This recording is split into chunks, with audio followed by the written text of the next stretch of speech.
Thank you very much, Kelsey. You guys hear me all right? Cool. Again, I'm Jim Leamy, Thurston County. Thank you for the intro. We're going to talk about biodiversity in private stormwater infrastructure. Okay.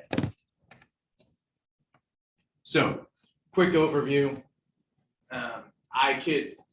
This could be a semester. I'm going to try to squeeze it into 20 minutes. Going to get a foundation of policy, just big picture, why biodiversity matters with stormwater, touch on research a little bit, and then get into the nuts and bolts of how I'm actually communicating with the public, with private facilities, what those interactions look like, and how they could be built upon. So, is biodiversity important? Yes. Yes, it is. There's an inherent value to preventing species from going extinct. There's an inherent value to stopping desertification. And, you know, we in Washington, you know, we are very lucky to have the land that we live in and the species, but even here, the biodiversity is decreasing. There's an environmental value to biodiversity too, just the processes of water purification, what happens in the soil. It's a process that decreases significantly as biodiversity goes down. Economic value is, it's really about the free services that we're getting from species like bees, other pollinators, you know, the economic value added by salmon, for instance, for Washington State is tremendous. If we over-harvest, then that's going to be a significant economic challenge for our fishermen to face. And then there's a common ground element to it. So biodiversity is a bit of a bridge issue. So farmers and activists are both passionate about pollinators. Hikers and hunters are both passionate about trails. So big picture, wild animals are using these spaces, so are plants. So stormwater infrastructure can be looked at as a wildlife corridor, especially if certain tweaks to the maintenance process are implemented. And time again, you're going to find that connectivity is the most important element of increasing biodiversity. So if you have fragmented habitat, if those can be connected in such a way that animals can move between, then you get a symbiotic increase in biodiversity. So us as inspectors, I'm a private residential inspector. We can promote good practices and allow well-executed exemptions, which I'll get into. Designers can design systems with the understanding that animals are going to come in and come and go, and that connectivity is significant. Oh, you are on a timer. And then private owners can save money. The budget aspect of this is, you know, stormwater has a ton of different stakeholders, and the people managing an HOA, they may value biodiversity, they may not, but what they will value is not having to mow for 3 months in the summertime because it doesn't grow anyways. That's money that can be put towards a block party. That's money that could be put towards a rehabilitation later in the life cycle of the system. So if you build a PowerPoint, they will come. You know, stormwater ponds are hotspots. The research shows that there's a pretty significant biological activity that happens in stormwater ponds. My experience tells me that it's because a lot of these ponds are oriented right next to a discharge into a stream buffer or a wetland, It's the last human area, and it's a two-way road. And then again, connectivity is absolutely essential. A lot of the infrastructure disperses animals and seeds one way or another. And then if you have a pond, if you have a dry pond that is blooming, birds, bees are going to forage in it. So this is a swale in Thurston County. It's a older swale. And so essentially we have a planting plan from the 1980s that has as-like clover in the seed blend. And ostensibly we were putting clover into these swales and into dry ponds for nitrogen fixing. You just need to use less fertilizer if you sprinkle in a bit of clover. But there's an incidental benefit of providing, essentially a wildflower for bees to forage. And then we get some camas coming in, and introduced dead nettle. And the orientation of your typical roadside ditch lends itself to using a weed eater instead of a mower. And so when that happens, the maintenance is typically done in such a way that's less intrusive, you could say, to the species living under the grass.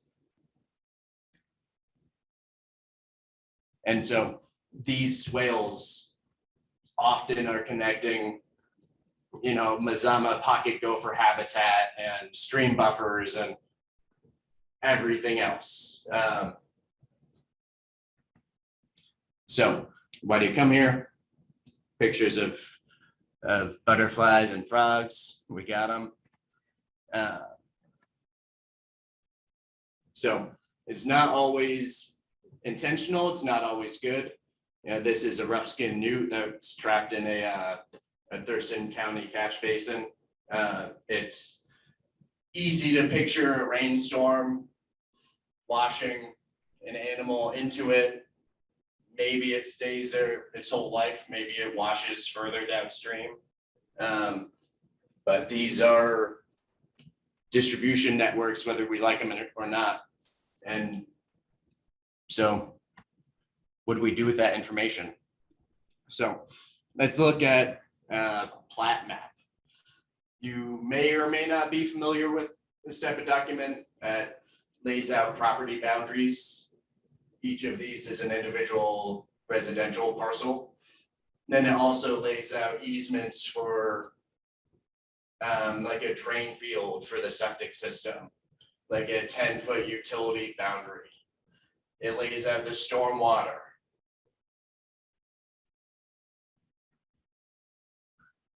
And so it's easy to picture. So up in this corner up here, we have that pocket gopher habitat, which is owned technically by the HOA. Down here, we have a stream buffer. And then we have an avenue of stormwater and other easements like that purple slope easement up at the top, interconnecting the whole space. And so again, if you build it, they're going to use it.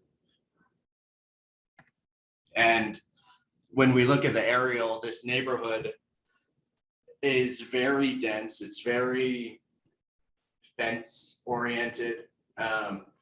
It's not a hospitable neighborhood for these animals. And so this is a classic example of habitat fragmentation. So these animals may push into the stormwater system and further, but they're going to have a pretty perilous journey. It's about 1,000 feet as the crow flies, but much longer as the frog hops.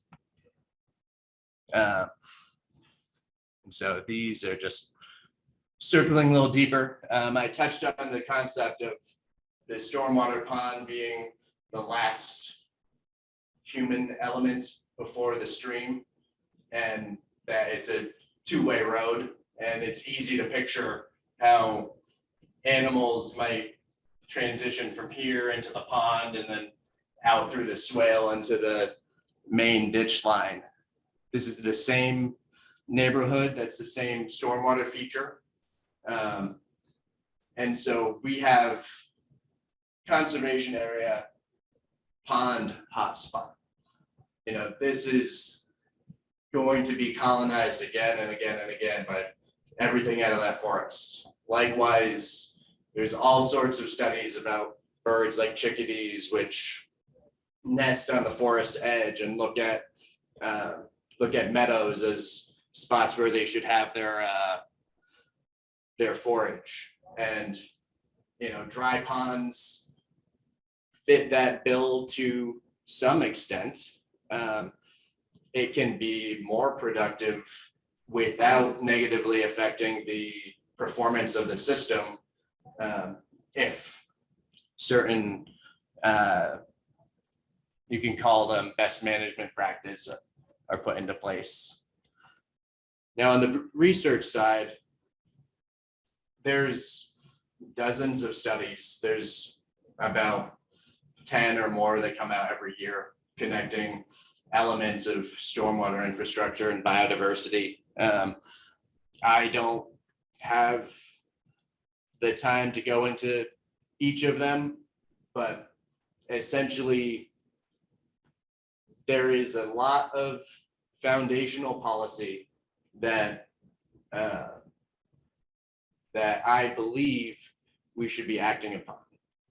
You know, we all have different levels of expertise and different qualifications.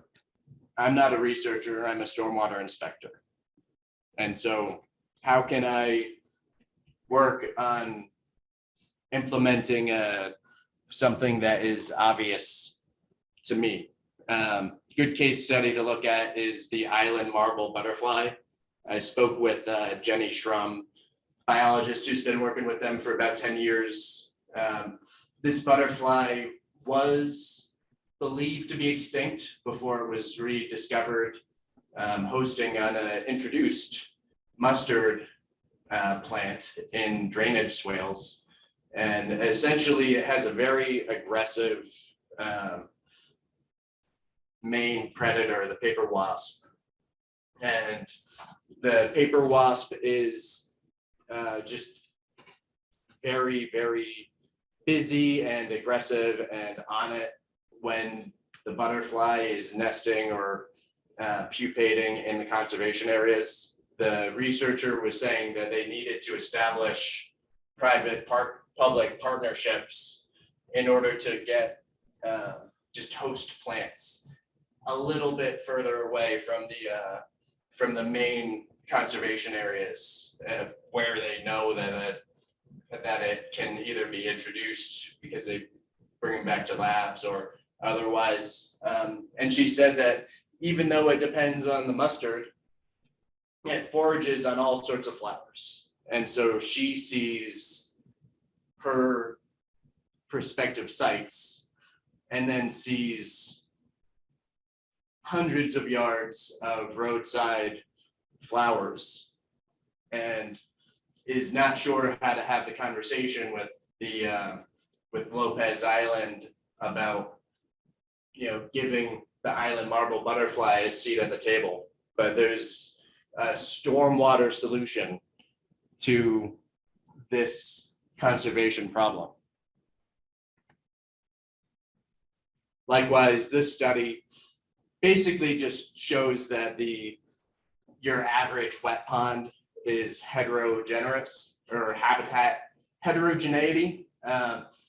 Essentially, you look at how it's structured. There's a pretty equal level of area that's wet under the water. Then you got your littoral shelf, the water edge, and you have your upper area, a little bit more grassy.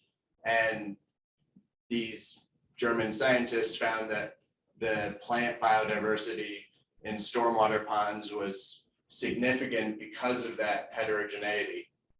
And the same is true for for other species like dragonflies. So let's touch on a little bit of policy.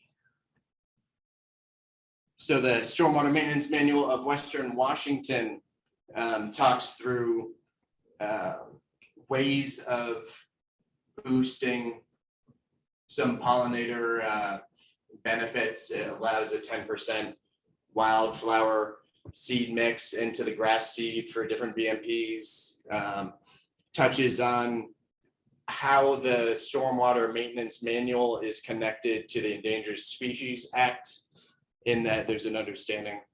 5 minutes. All right. So Thurston County, the most important part here is that when we look at low impact development in Thurston County, the connectivity is critical. It's 5 minutes until, okay. Oregon doing something similar, pollinators. This one's important. So this is Florida essentially doing low impact, biodiversity focused Department of Transportation work. They're finding they're saving money in all of these areas, and each of these areas is a value added element that that is benefited by just changing the practices slightly to bring butterflies and bees and frogs a seat at the table. So overall, there's a foundation for implementing biodiversity, and I believe inspectors of private lands are empowered to identify where there's opportunities to optimize that relationship. So how do we do it? A lot of it is communication. So when I'm communicating with a potential, with one of my points of contact, it's either in the form of a notification letter about some maintenance that's needed, or I'm reaching out ahead of a potential inspection. Important time of day when they're talking about what their maintenance activities are going to be. I can tell them, you know, we are not going to take issue with your stormwater system if you don't mow it over the summertime. If you know that you can get it under control sometime in the autumn, then that's going to be beneficial to the biodiversity of the neighborhood. Likewise, time of day. And then oftentimes I'm saying, you know, got to pull the Scotch broom, got to pull the noxious weeds, but we identified some beneficial rush grass and some other elements, or, you know, you can put down some wildflower seed or grass seed in the hole created by the Scotch broom that you pull. I installed 20 pollinator gardens across Washington and Oregon for a private company. And interesting part of this process was getting regulatory approval for it. So these were installed within bioswales and dry ponds. And the main concerns from the regulators was pond volume being affected by too much vegetation potentially, and the assets potentially blocking the flow. We were able to prove and demonstrate that it wouldn't happen, and we ultimately got approved. It was a bit challenging in part because we would talk to, say, Kitsap County, and they would say, well, we're good with it, but we need to hear from ecology to see whether or not ecology is good from it. So I'd reach out to ecology and they'd say, well, it's really up to the county. And so if we together are open to hearing these types of exemptions, if we can help facilitate that, like, if some private company or some homeowner is coming to you and asking for it, you can facilitate that cross communication, and potentially make it easier. And likewise, we have a burn ban that prevents some mowing in Thurston County. That creates kind of incidental benefit for biodiversity. And, on the private side, it's really up to whoever's owning it, managing it. Some people want it to look like a golf course, and that's perfectly fine. Some want it to be a living, breathing space, and that's fine too.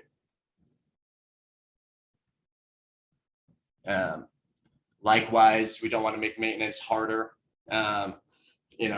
Incremental improvements, incremental impacts, like, recommending only selectively spraying or hand pulling areas. There's all sorts of examples of people augmenting their spaces by adding birdhouses and so forth that don't affect the functionality of the space, but boost the potential for biodiversity. And likewise, I mentioned the